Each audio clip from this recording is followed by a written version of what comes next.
Hi everyone, guess what? Bought a new tent.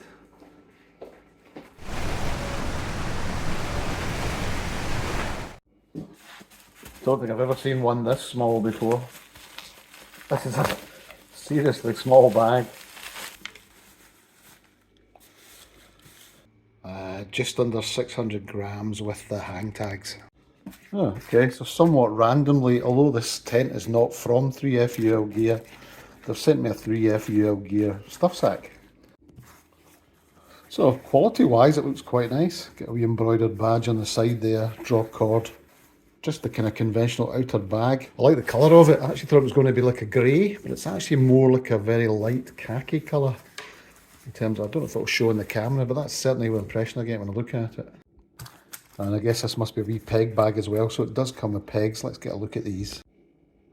So we'll get 10 tent pegs and 1, 2, 3, 4 guy lines. The pegs themselves, quite short. I'm just thinking the amount of wind force in this tent, I imagine these might struggle. They're just kind of V profile. Good that they've got the cords on them to pull them out. Incredibly light. I don't know if they're titanium or what they are. They feel amazingly light. So it's an Asta Gear pyramid tent, mid shelter. And I'm just checking now to see if I've pretty much got that in a rectangle, which I think is kind of critical to start with before we put the pole in.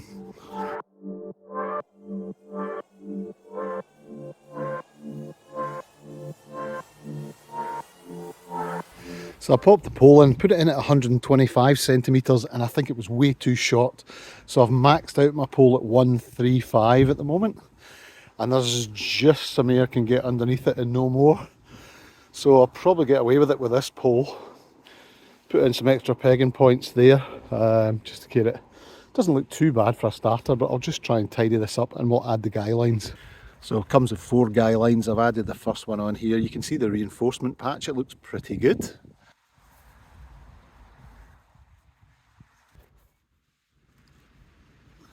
Let me show you this. This is quite unusual to keep the vent open. I think it actually is a bit of a waste of time.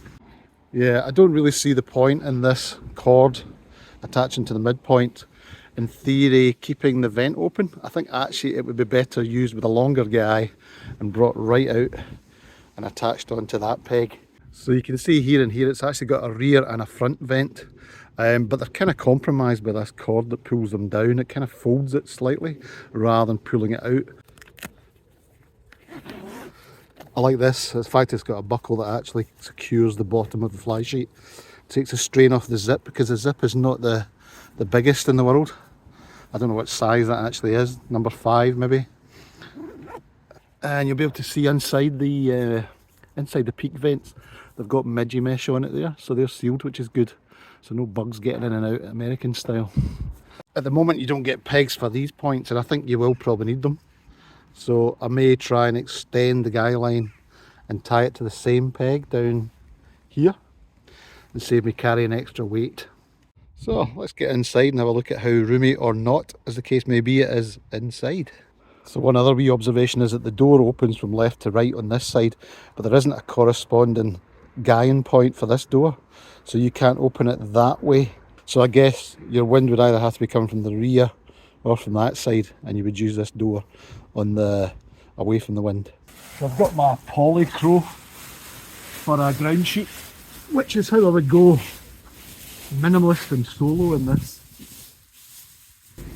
So yeah, that would be sufficient for solo use. Whoa, it's hot in here, I'll tell you that much. Wow, really hot. Yeah, that'd be fine.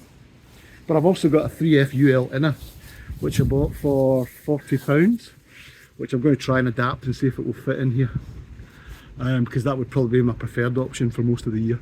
So looking inside, I'm just looking for attachment points for the inner. There's a loop here, and there's loops in the centre.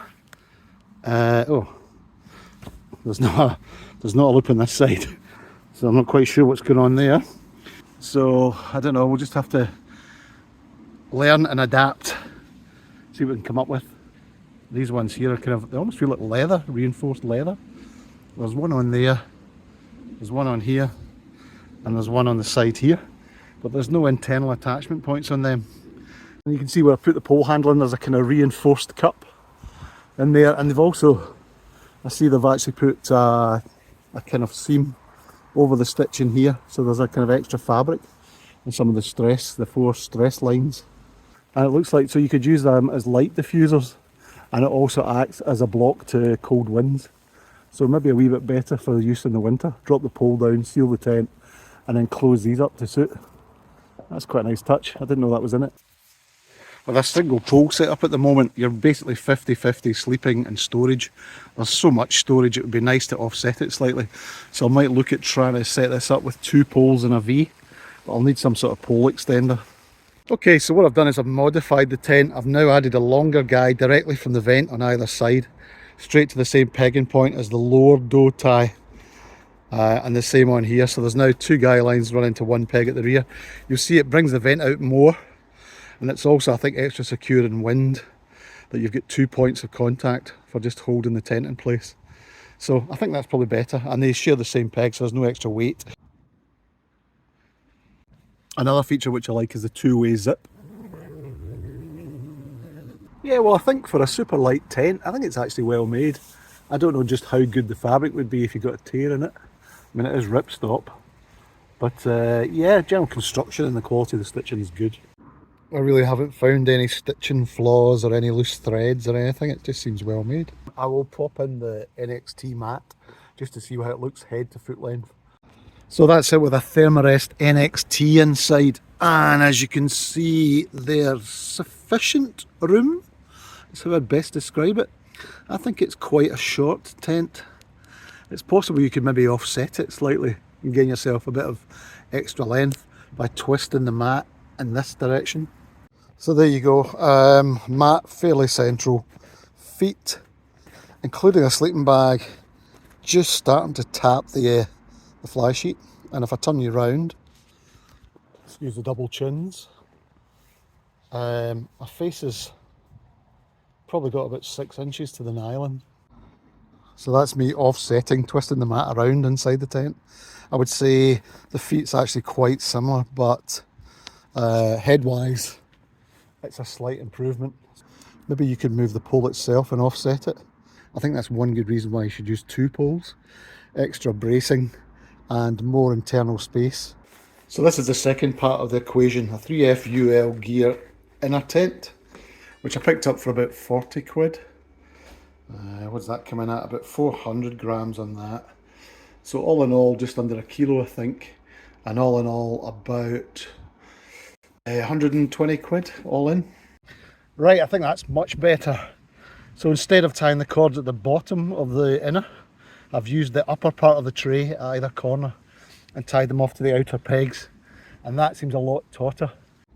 So you can see what I mean, I've tied it off to the upper part of the tray, same on that side and the same on the reverse, and then just extended the pole again, and that seems to give me a tauter inner pitch.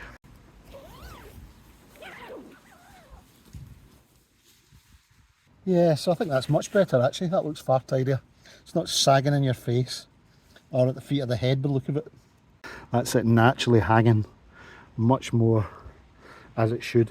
I think that looks pretty good. So all in all, I think just about a kilo for the both, and I'll use this during the midgie season, but then I'll probably leave it until winter, and during the shoulder season just sleep on polycro or whatever straight down on the mat.